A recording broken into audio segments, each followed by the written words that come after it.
abusing the law. Just because it's legal doesn't mean it's not illegal.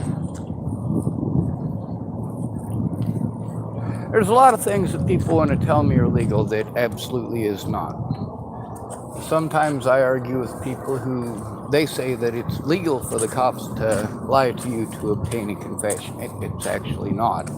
That's entrapment. It's illegal everywhere. Matter of fact, some states even have mandatory sentences. So you might want to consider that. By the way, let me show you the area here. I mean, it is absolutely beautiful. You can see that stuff laying down over there is different than this over here. There's actually 3 or 4 different types of plants all coming out in one area.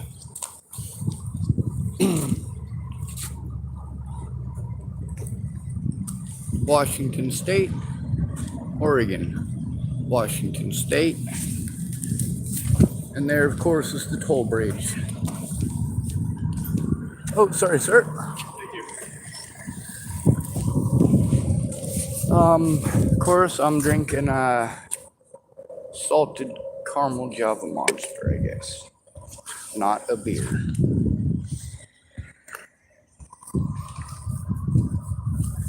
So let's get in on the tactics. Mandated reporters, they hate hearing it. They really do.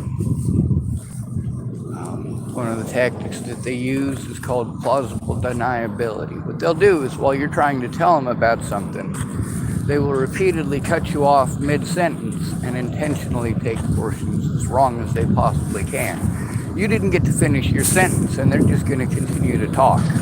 It's not their turn to talk. You are the victim. They need to shut the fuck up.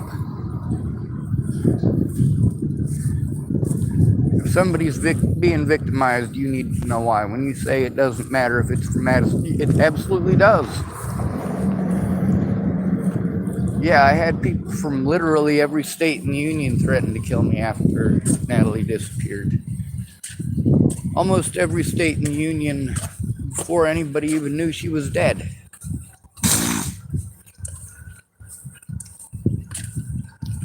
Some of those quote-unquote Justice for Natalie Bollinger groups, God, they were brutal at the beginning. And a lot of the stuff that they say now is different too. You know, I did eventually threaten one person in Natalie Bollinger's family. And that was after my grandmother's funeral,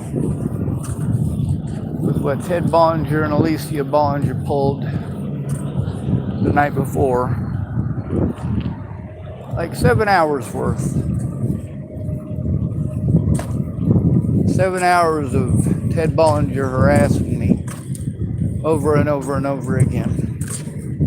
I saw him in court too. Did I threaten him? Absolutely. If anything happens to Alicia Bollinger, if anything happens to Danica Garner or her children, if anything happens to any of Natalie's siblings, I made it very clear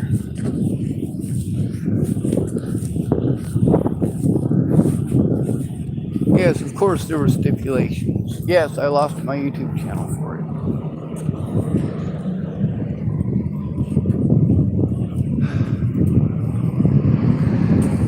But I admitted to it. See, here's the thing. The only person with any ill will or ill intent toward the Bollingers is Ted. The only person that would abuse a person like that is Ted. And Troy, of course.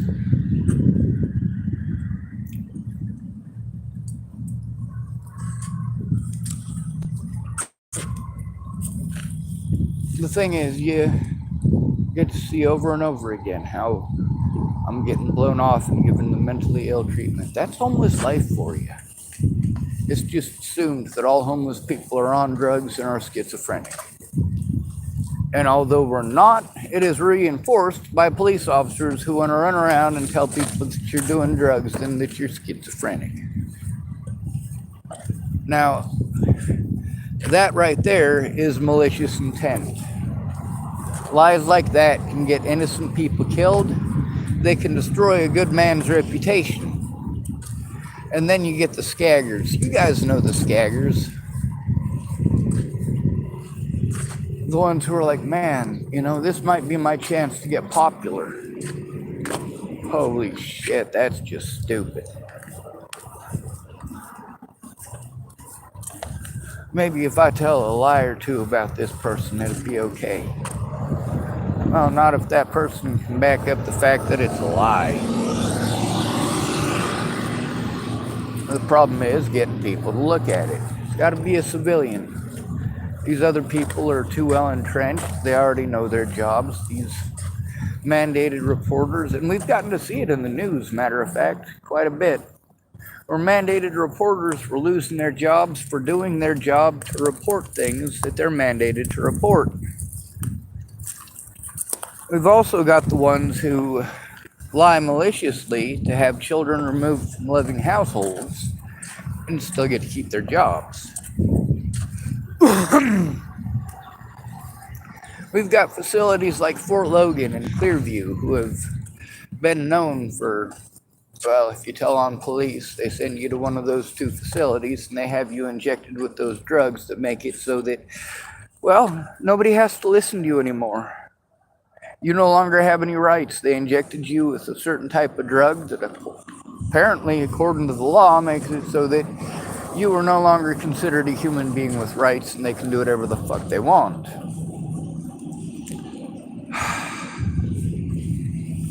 Now see, here's one of the major problems, is that number one, the American public is not well versed in the law.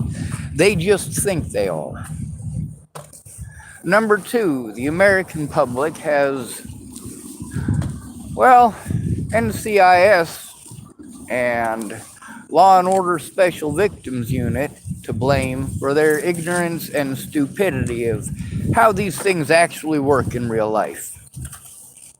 Mostly it's fishing.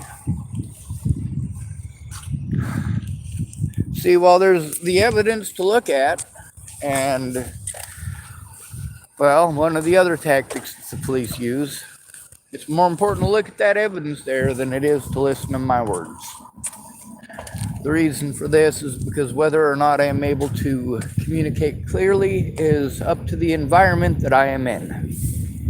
If I am scared shitless, it's not going to work out well. When they say that you're allowed to lie to get somebody to give a confession, that's the same thing that pain compliance is for. One of the reasons for pain compliance, which is, all right, when you guys see a person who's being held down and they're screaming that their wrist hurts, their wrist trying to break their wrist, and the cops are screaming at them, stop resisting. The person is not resisting. That officer is inflicting extreme pain upon that individual, and their body is going to move. They cannot help it. At that point, the officer gets to pretend that you're trying to hurt him or so on and so forth, and it should be magically legal. You're somehow now magically trying to harm police officers who are giving a lawful arrest, when in reality, it's not a lawful arrest.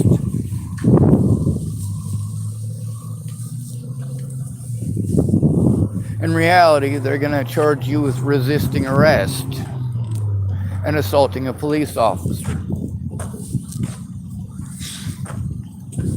Whether you assaulted him or not is arbitrary. With me, I didn't even accidentally assault police officers. Not even on accident. But they just kept on wanting to play that. Now, why is it that out of all these people, why is it that rather than going to these people and committing violent acts and killing them like people want to pretend I will do, why is it that I am going as far away from these people as I can? It's not just my safety, it's the safety of my loved ones mistake.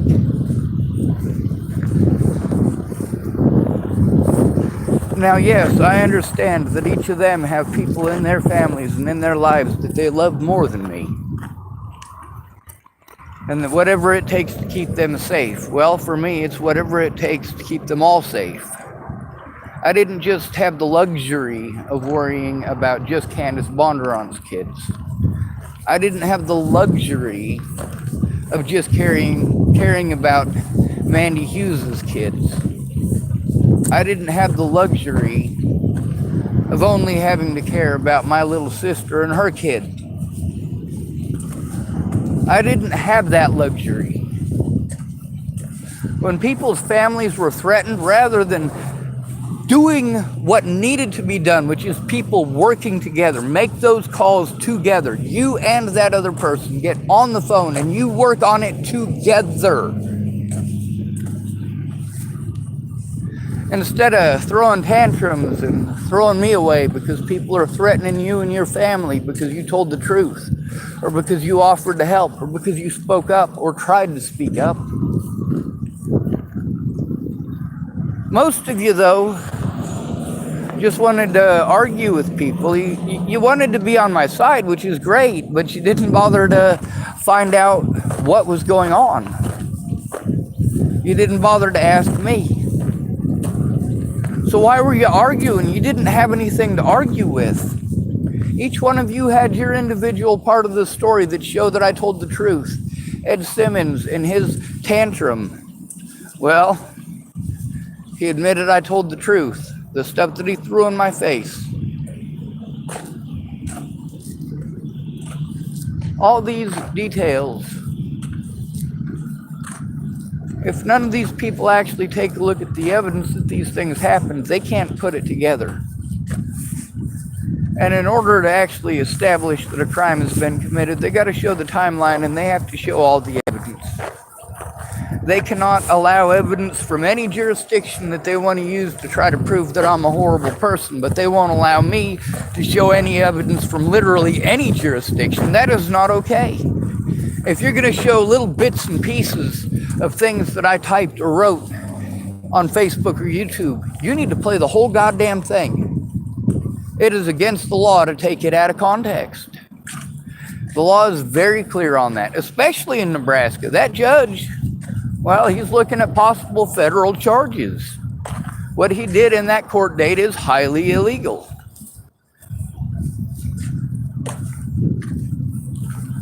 That's a problem with small town politics and small town corruption. Ashley Bauer, that's Polly Olson's daughter. Polly is the county clerk and her daughter is the city clerk. Dylan Bauer was a witness to one of the times, the only time that I lost evidence. All the rest of the time it was stolen. Some of it I got back after it was stolen, but I only lost evidence once. It was that telephone that I had that I'd had before Natalie died that showed all the people that were offering to help, and then it showed their procrastinations.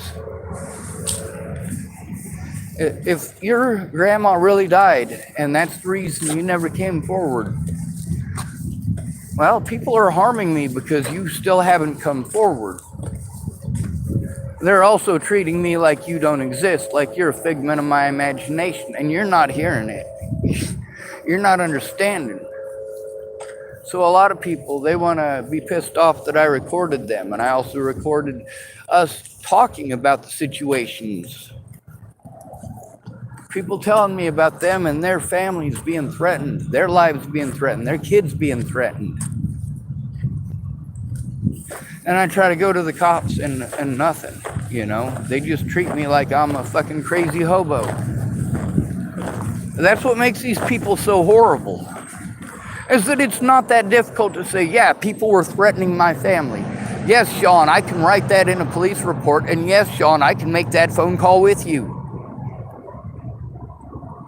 Yes, Sean, I can verify that, yes, I did tell you that me and my family and our lives were being threatened. Over a dozen of those who are recorded on my YouTube are people who are recorded saying exactly that. Saying they're afraid for their families. Saying that their lives and their families' lives were threatened. That they were afraid for their children or their grandchildren.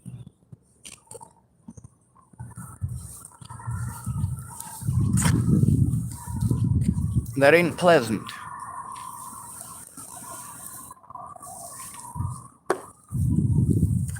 Another police tactic. They'll send you literally to the officers that you're trying to turn in, or to the jurisdiction that you're trying to turn in, and in specific, the department that you're trying to turn in.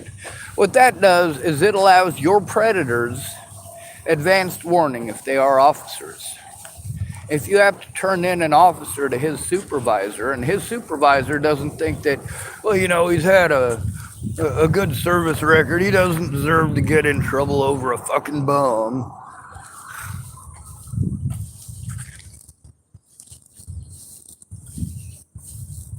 And you never know when that's going to happen.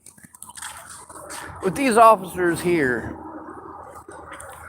they're doing one of the most common tactics, and it's not just them. I mean, they do this at hospitals. They do this when you go to any of these behavioral health places.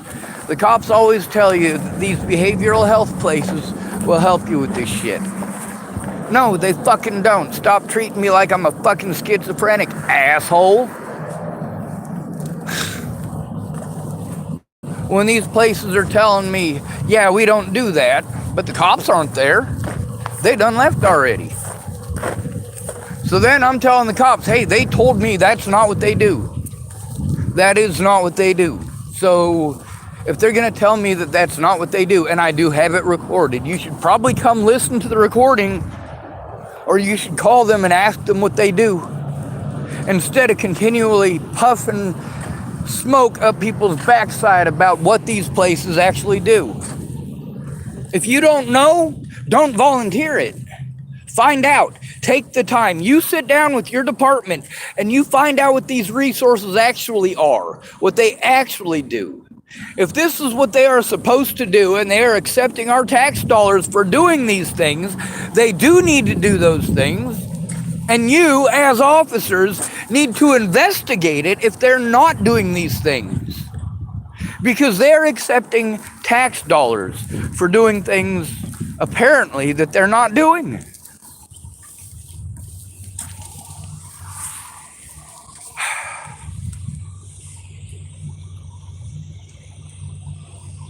Then there's the brush offs. That's where they try to change a word or two. They interrupt you, change a word or two of what you just said, and you're like, no, that's not what I said. Well, you just said, no, that's not what I said. No, you do not get to do that. Pull the cotton out of your ears. I'm speaking English. Another thing is, when you get to a part where they know that when you've listened to people tell their stories enough, you know when they're going to tell that really important detail, and that's when you interrupt them. That's when you make sure, if you absolutely have to, you talk over them so that you can pretend you didn't hear what they said. Once it gets to that part, if that is your absolute last resort, you make sure that you talk over them so that you don't hear what the victim is saying. That way you have, again, plausible deniability. Another tactic that they have is to dwindle your resources by pressing false charges on you. Also, by telling you things like, oh, well, as long as you have charges pressed on you, we can't take a report from you. Really? I had to announce on YouTube that I was going in to try to turn in some police officers. I had to announce it on YouTube beforehand. And still those officers were able to, well, commit the crimes that I knew they were going to. See, that's the problem with being homeless. When you're homeless, you know the tactics. You also know that they are nationwide, and that people don't think about the consequences for the victim. And at that point, you, the homeless person, are being victimized. Every time they tell you to move on, you see how expensive it is for me to move on? That's what everybody wanted to push on me. That's what Megan Misegatis wanted to push on me. That's what Penny Cooper wanted to push on me. That's what all of these different people wanted to push on me. Why don't you just move? First of all, I've done so. Second of all, I've done so since explaining it to them. Hey, you need to listen to my experience and look at the evidence that shows that, yes, these things are true. Later on, I'm like, all right, I sent 5 videos or 5 posts that show that I'm telling the truth. Did you look at them? Oh, no, Sean, I just haven't had time. And then they throw a bunch of assumptions at me that I'm like, holy Christ, you said to send you that stuff and you'd watch it. If you watch that stuff, you'd know why your assumptions are stupid. At first, they were ignorant. Now they're stupid. You had every opportunity to look. When somebody has sensory processing issues, and this is the most fucked up one right here, all right? We're talking about, soldiers who have been shell-shocked, victims of extreme and long-term abuse,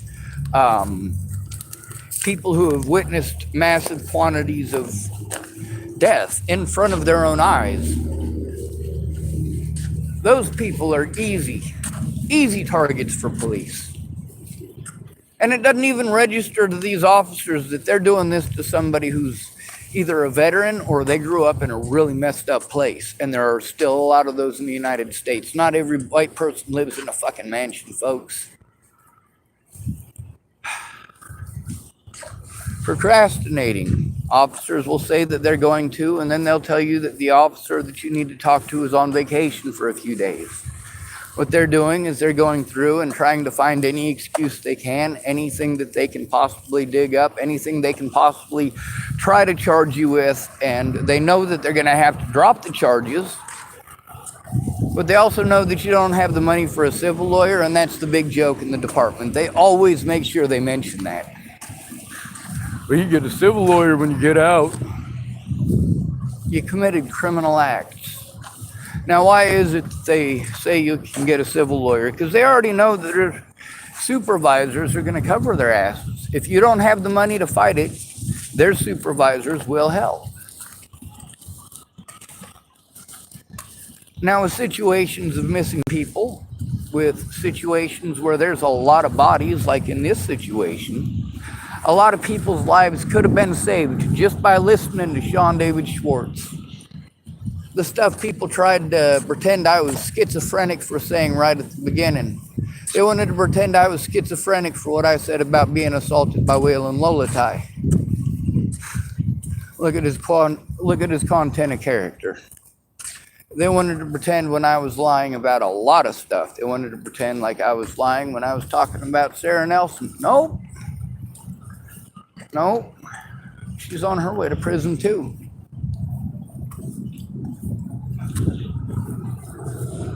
People thought I was lying about the conduct of the Boulder Police Department, and time again, over and over and over again, you get to see the Nazi tactics that these asswipes pull.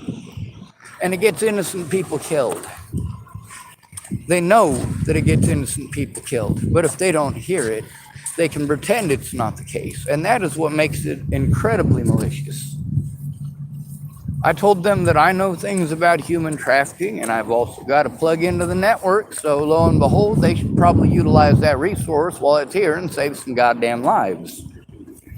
Some of these homeless people are nuttier than squirrel turds, but they can still point you in the right direction. Kind of like that old man. Sure, there's a lot of crazy stuff that he has to say, but if he knows where the bathroom is, he knows where the bathroom is. If he knows where the shower is, he knows where the shower is. Sure, he's crazy, but most of his craziness comes from too much time alone, wanting to have friends. Some of the other tactics the police use, first of all, the calling you mentally ill and schizophrenic and all that is bad enough. But then when they're telling hospital staff that, and hospital staff aren't listening to you. Most people won't. Most people are just going to assume that somebody with a badge is, well, they want to believe them. There's a lot of nurses out there that just because the cop said it, they don't know no different. They write down what the cop said. Right now, there's several doctors in Colorado who done lost their jobs because they did what legally they were supposed to, protecting their patients' rights. The cops violated those patients' rights, and those doctors lost their jobs over it. How screwed up is that?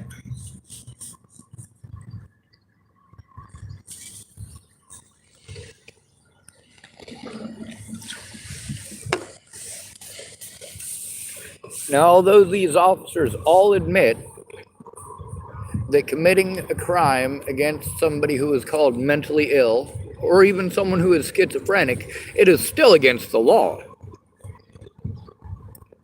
Committing a crime against somebody who is on drugs, it's still against the law. So with them slandering my name and committing perjury and, well, also libel,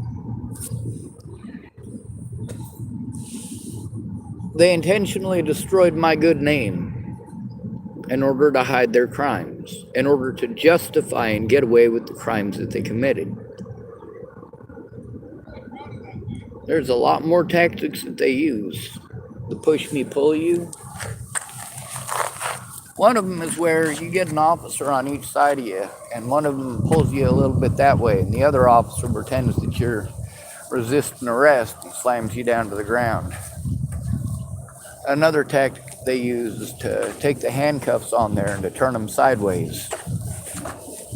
Another tactic they're able to use in areas where body cameras are not absolutely required, such as Colorado. Colorado's changed it, but at the time, what they were able to do is just pretend the body cameras didn't exist. Later on, there was a Sergeant Gerhardt who claimed that they did exist. Sergeant Gerhardt was the very same Gerhardt who helped cover up the death of Danny Kitlitz and, well, the police and 911 dispatch not doing their job, which resulted ultimately in his death. They knew he wasn't breathing and was not responsive, literally hours before anyone showed up. I got recordings with some of the victims of that too. That's right, I say victims. Anna and Tony, I'm sure that's not a memory they want to keep. These people want to talk about how traumatic it was for them when I told the truth. How traumatic it was for them when I showed the truth. How horrible a person I was when I recorded them. Meanwhile, they don't want to take a look at the fact that those recordings show what the Bollingers claimed was a lie. What Natalie claimed was a lie. It showed what Alicia claimed was a lie. It showed what the media claimed was a lie.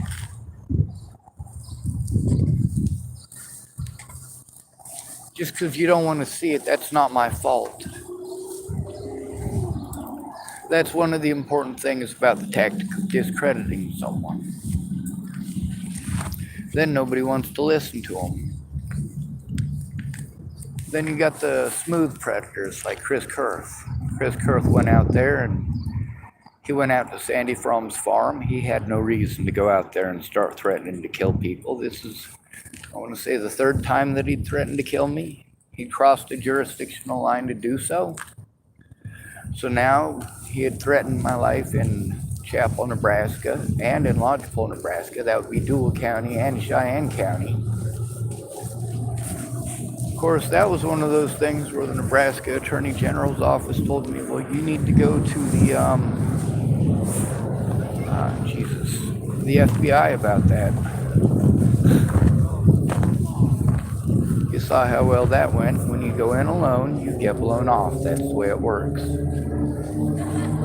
If they hear words like broke, they're probably going to hang up.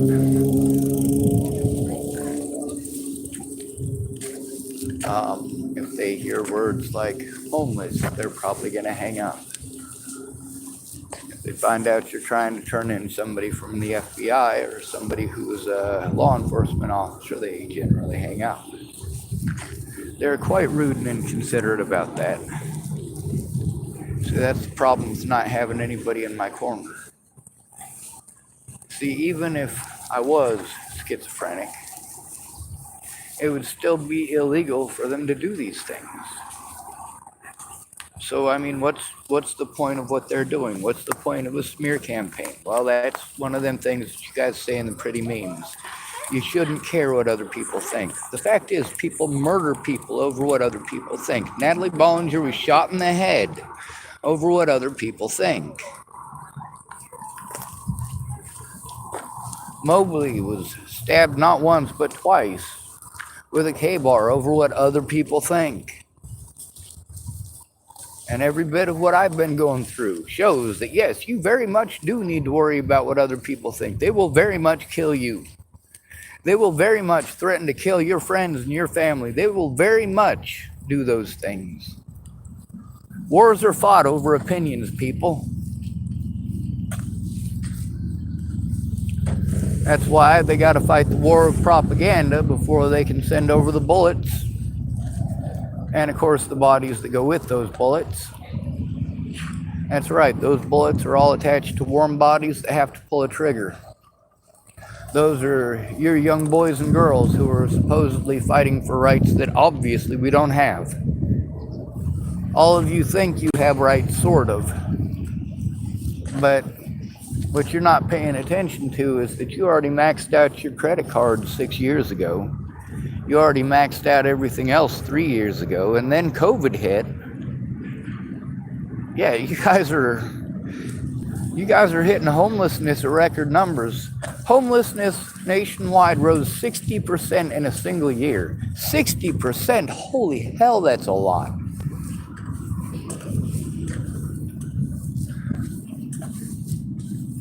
Really is.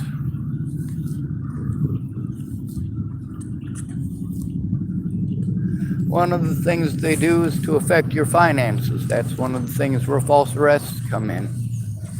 When you've got a phone like what I've got, one of the pay-as-you-go phones, if they can lock you up for longer than 30 days and you're on disability, they take away your disability. They also take away your medical stuff, and when you get out, you have to reapply for all that stuff. You also lose your address, you lose your P.O. box, you lose your phone number doesn't work anymore. Now, if that phone is full of evidence like mine are, you have to buy a new phone. And I got a bunch of phones full of evidence. One thing that the officers don't do very well is cover their tracks. See, the things that I told the truth about, William Barr, well, he admitted to many of those things, and plus, since he took me to court, or he rather didn't, he didn't have the evidence to do so. None of them did. I had the evidence to turn them in, and that was the whole point of arresting me. It's not like I hadn't been speaking live on YouTube about the fact that those are exactly the people I was trying to turn in. It's not like those videos are not still up. And if you go back far enough, you can listen to Leslie Snell's voice in a lot of different videos of me telling her exactly what she claimed she didn't know about in that court date. They created a safety issue, and a very expensive one. Now, these tactics are used nationwide. The discrediting you. Now then they want to take you into one of these treatment places where most of them are dual diagnosis, and you have to pretend that you're a druggie to get in. Like, all right, I smoke cigarettes. Well, that doesn't actually. I'm addicted to caffeine. Some places they won't consider tobacco an addiction, but they'll consider a caffeine addiction.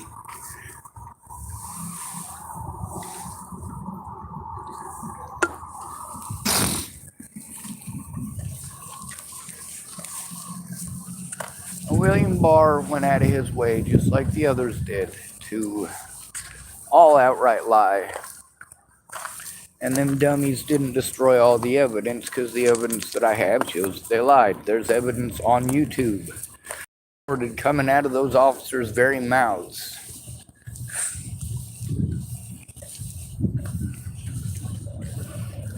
They got to keep your evidence out of court. And in order to do that, they got to convince a judge that you're crazy, or pull a favor if the judge is a friend of yours. Small towns, the judge is friends with the sheriff. They have their scheduled court dates, and you never seen a sheriff get so pampered in your whole life. Some of the other predators that used to work for him, like former deputy Jared Hahn. God, he threatened and harassed me a shit ton. But Jared Hahn is now a city council member. By the way, the city council got to decide that I wasn't allowed to have medical access or medical care while I was incarcerated, despite the fact that I was incarcerated on bogus charges. The people apparently who were in charge of that committee included Holly Olson and Scott DaCosta and Jared Hahn and Ashley Bauer now. It used to be Ashley Olson. In all of these situations, you get to see I was prevented from being able to defend myself over the term mentally ill and over lies by police officers and by the volunteers. As long as they're able to convince you not to look by lying to you over and over again, you guys will be stupid. So, of course, then they got to threaten people and say that you're harmful. You're a dangerous person. Well, guess what? There's a reason that I don't have a history of beating on kids. It's because I don't beat on kids. You know how many times I've been arrested for child abuse? 0. You know, I've never been arrested for child abuse because I've never abused a child, dummy. Nearly all of these parents, including Rose M. Kelly, including Danica Garner, including Amy Witcher, including Amy Spencer, all of these parents and so many more in this situation have been charged with child endangerment. They've been charged with beating their own kids. They've been charged with, neglecting their kids to go do drugs, leaving their children with registered sex offenders who are not allowed to be around children. And there's also the fact that I've got a bunch of evidence that shows this as well. Like Amy Witcher, oh my God, like she should go to jail for the things that she admitted to. No, I think a few of those things she'd probably go to prison for. But I got to post it up on YouTube. I got to post it up on Facebook because the media don't care. That's one of the things they want to tell you too. All these places do the same thing with that. They tell you it's someone else's job. It's not their job. It's someone else's job. It's someone else's job. It's someone else's job. They don't want to look at the risk of it. They just want to ignore the problem and have it go away. So I've been hoping they'll call me back. They got my number so many times. They haven't shown up at Starbucks. They've made no effort to reach out.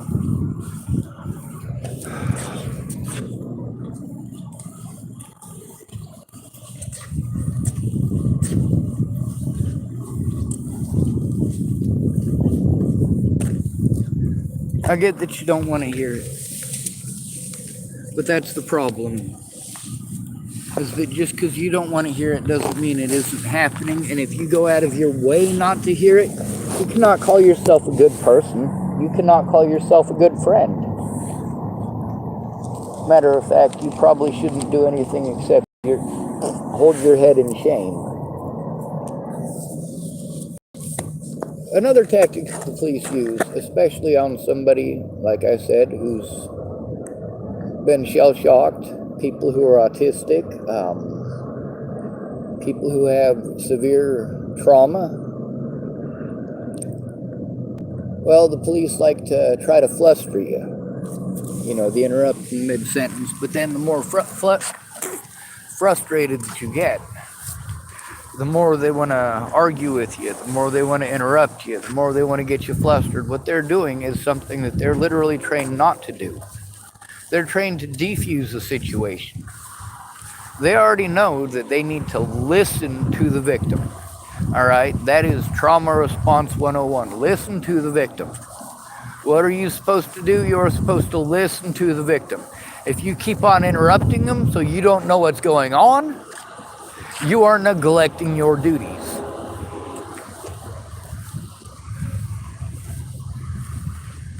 Now, when that person's words don't come together, because, like, especially somebody who's autistic, all right, let me tell you this experience. A lot of times, when you're an autistic person, you have to rehearse what you're going to say to make sure that it comes out properly and perfectly, because you already know that anything that doesn't come out perfectly, people are going to use to try to skewer you for dinner. Not literally, but figuratively. But then people don't want to hear it. And you're like, you know, I had to practice it in my head over and over again so I could make sure that I say it so that it is understandable. But then I never get that far because they don't want to hear it. They just want to interrupt me. And, you know, that's where cause and effect comes in. Is that, yeah.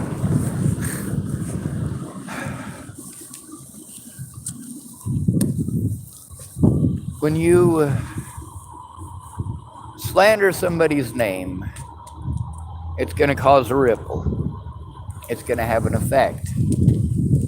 When that effect is abuse, physical or otherwise, the police any first responder actually is a mandated reporter, but police especially need to pay attention to the trauma responses rather than pretending like they're signs of aggression. No, they're not. They're trying to tell you what's going on. The more you listen, the less frantic they're going to be because they know you're listening.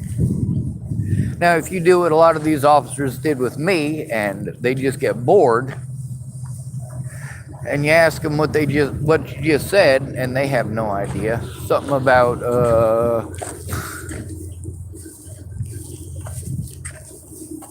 and then there's the, well, you just said this and you just said that, where they're going to take as much as they can out of context.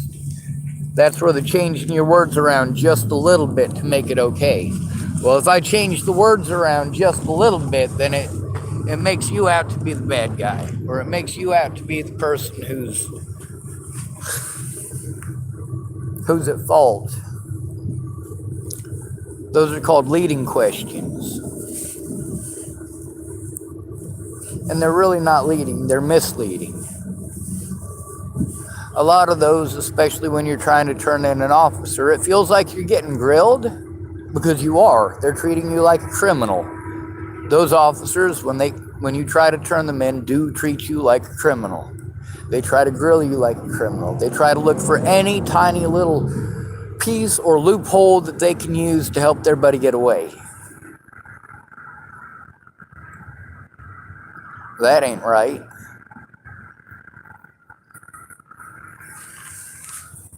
Now, the civil lawyer joke, that is the biggest joke in law enforcement, and every officer knows that one. That's one of the first things they learn as a rookie. If they ain't got the money for a civil lawyer, they ain't got no rights. You can do whatever the hell you want.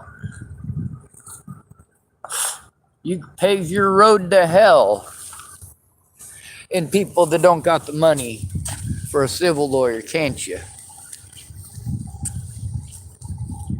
See, that's the problem, is that Most of these things I'm telling you about, they're absolutely illegal. Absolutely. What these officers have done, what many of these other people have done, it's absolutely illegal. We could see case after case after case all over the TV of how illegal these things are to do to people. But then when I'm trying to explain these things, I never even get that far, do I?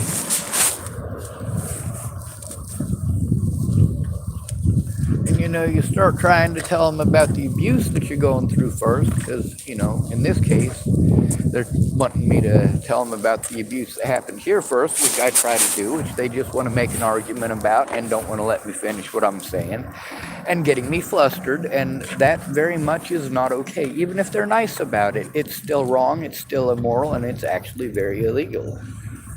Hello.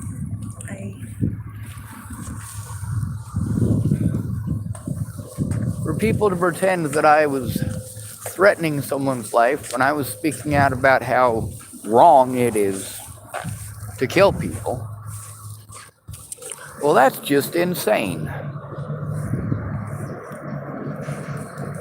So many people had these suggestions of violent things.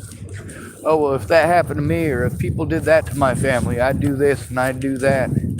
Some of them later on, their families were threatened. Did they do this and did they do that? No, they didn't. Candace Bondurant did not go shoot people with her .45 like she said she would. Imagine that. But I said I would expose the predators, and that I very well have. Candace Bondurant is the worst friend I've ever had. After Natalie's death, that was the one chance, the one person, and the one situation where I had an honest chance, at least.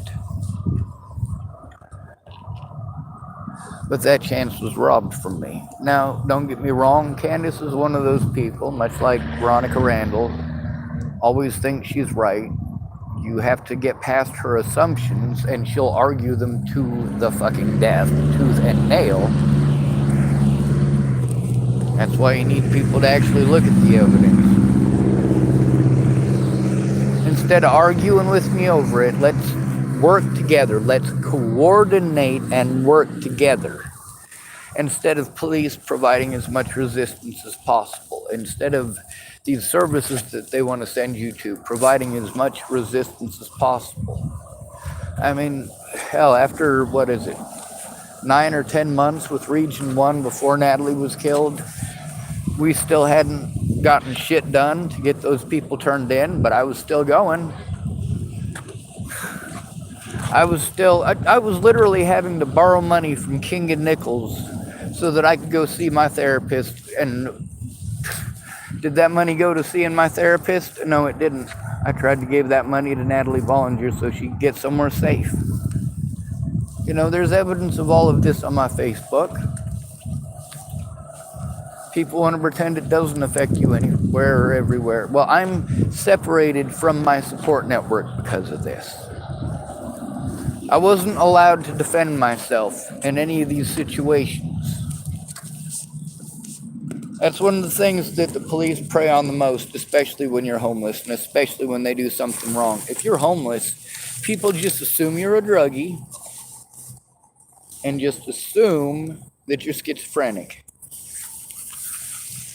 They also know that if they make the situation as complicated as possible, well, then nobody's going to listen to you because it's incredibly complicated and it just sounds crazy because how could it ever be that complicated?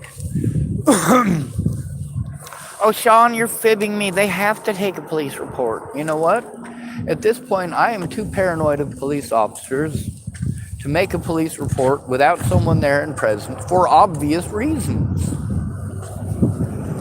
You get to see the difference in police conduct when it's just me versus when there's somebody there versus when there's somebody there who's actually speaking up. Oh.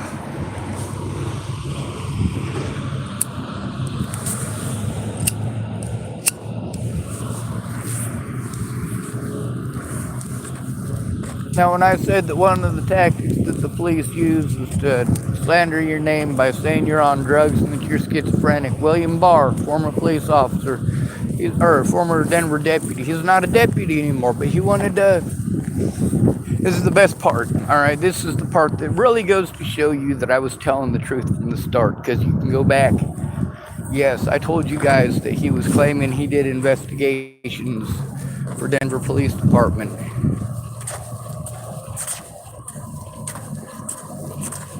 He wrote that down in his paperwork. He gave me everything that I needed to take him to court. The problem is I still cannot safely go to Colorado. I cannot safely go to Nebraska. If anybody decides that they're going to make Leslie Snell a target of opportunity and I'm in that area, I will get blamed. If I'm in Oregon, yeah, they're more likely to find whoever would do something like that.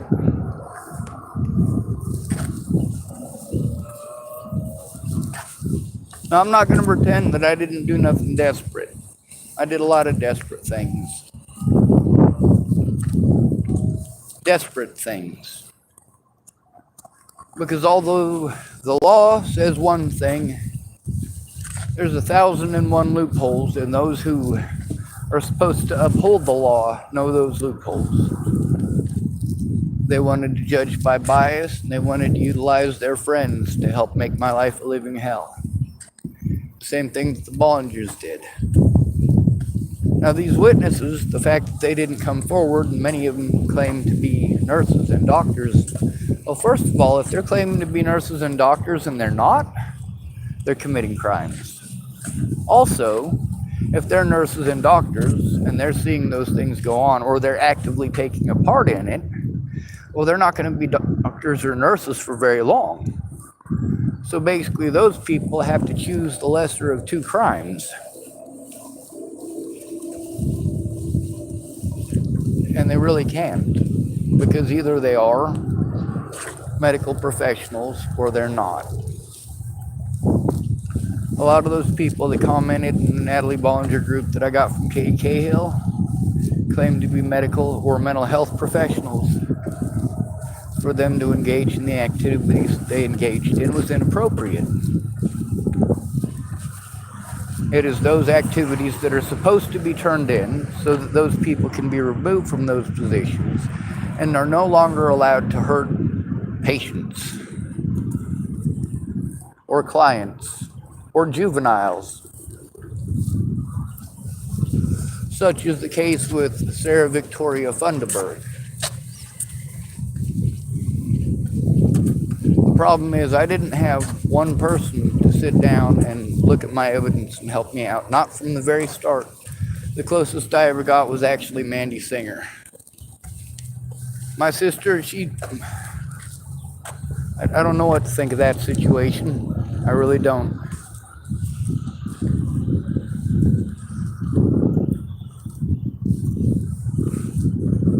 I do know that I kept my word. I paid her the money that I said I would for doing what it is that I needed her to do. Goddamn, that was expensive. Having an entire computer full of evidence wiped. And no, I'm not going to tell you everything that was on that computer, because that'll let my predators know what they can and cannot get away with.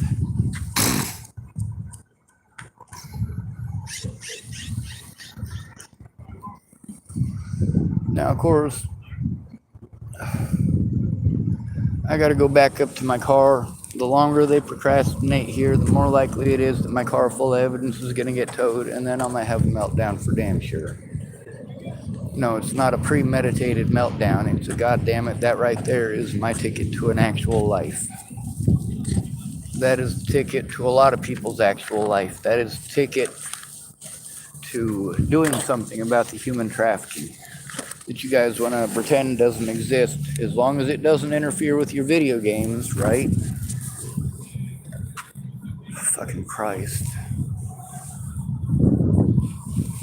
People pretend like I can do this by myself. That's their advice to me often.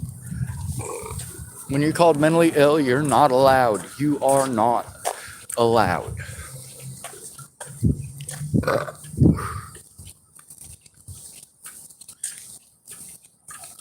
Now, if there was somebody in the community who looked at my evidence and was willing to take it seriously, we'd go pretty far and we'd save a lot of lives. Be able to rescue a lot more people.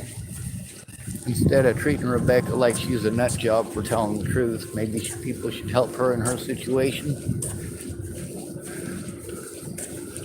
And I do mean the law. They could help find a lot of missing people because she does know. She can point you in the right direction in a lot of different places, same as I can. But you guys aren't interested in that. Between helping to find these missing girls and calling me crazy.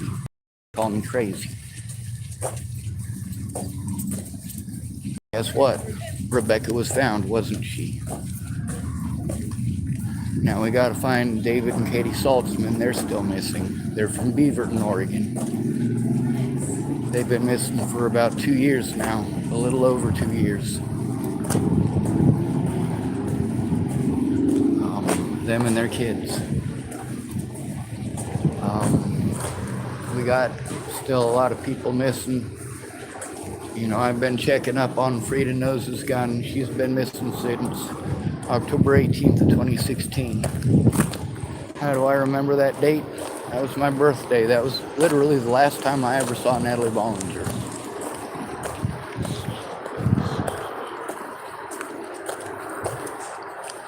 Last I was able to find out, they still hadn't found Frida Nose's gun.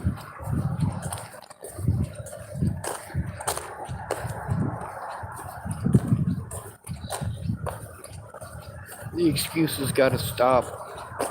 These quote-unquote professionals need to stop doing things that are unprofessional, especially law enforcement. Those body cameras help to keep them straight, but that's no guarantee that you're gonna get them.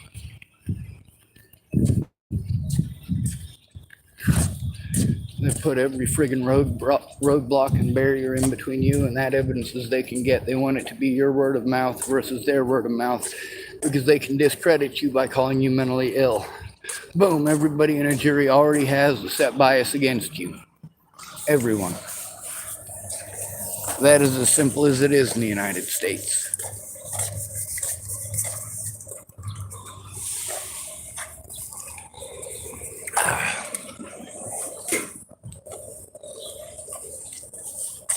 Hopefully it's not too late to go up to my car.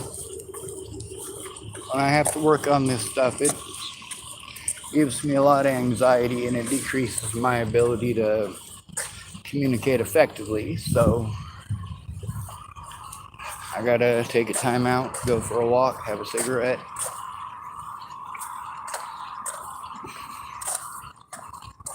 Gotta take a little bit of time for my own mental health, you know? Anyway, this video is getting near an hour long.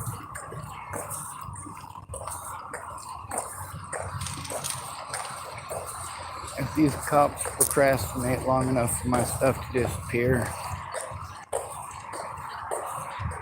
and I have a mental breakdown, they'll arrest me for having a mental breakdown. If I don't get that card hooked up here very shortly and get insurance on my car, they'll tow it. If I don't get a jump very shortly, which I have asked a lot of people, well, it'll still get towed. Procrastination works. That's the problem with most of my quote-unquote friends who are going to help, is that they said they'd help, they just procrastinated. As long as they didn't look at the abuse or listen to me tell them about the abuse, they get to play stupid, right?